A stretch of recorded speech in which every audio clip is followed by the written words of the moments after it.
Pemirsa, musim hujan menjadi musibah bagi perusahaan umum daerah Perumda Air Minum Tirta Mangutama, Kabupaten Badung. Pasalnya, air yang melimpah disertai lumpur membuat PDAM susah mengolah air baku. Akibatnya, pelayanan air bersih terganggu. Direktur Utama Perumda Tirta Mangutama Badung Iwayan Suyaso membenarkan mengalami gangguan layanan saat musim hujan. Air menjadi keruh dan berlumpur.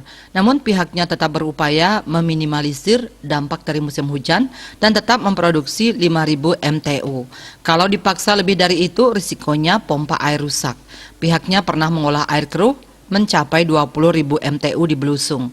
Kerusakan mesin pompa pun terjadi setiap 3 bulan sekali. Antisipasinya disiapkan pompa cadangan.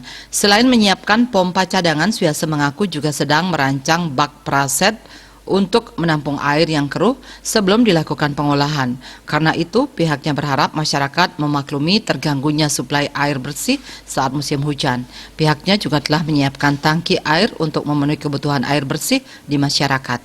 Parwato Bali Pos melaporkan.